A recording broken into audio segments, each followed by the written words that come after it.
Summer NTIs really help us set the goals for the year. So for this one, like each of the keynote addresses, either given by Kate or Ken or the commissioner, just give us big ideas for pushing forward.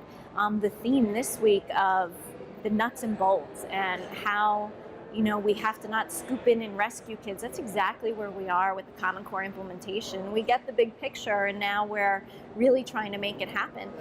The number one thing that I'm going to take back is that writing is so important in the mathematics classroom. That the ELA in mathematics really is what our students need to be able to not just do well on the Math Regents exams, but be able to communicate in mathematics. Math is its own language.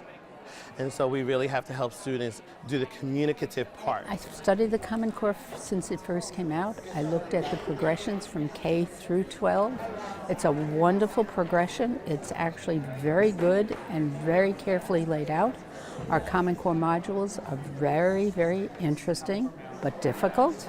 And we have to learn how to implement them well, make adaptations where we need. Well, the tools that we received from the conference and the sessions were extremely powerful. For example, one example that we got, one resource that I can't wait to use when we go back to share with the staff, is to look at true remediation. If a student is deficient in a certain area, we received a tool that we can click on the standard, and then it shows and it highlights all of the standards that are linked to that standard at a particular grade level, but it goes all the way back down to third grade. So we're going to truly be able to understand, like, at what level do our kids know the material, and then be able to provide true remediation for those kids.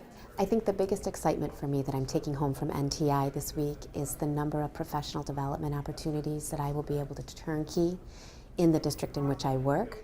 I'm learning the latest information that's coming out from State Ed with regard to the modules, with regard to professional development with working with students with disabilities, students that have English language learning needs. And every morning it was just pretty inspiring to hear from people from State Ed.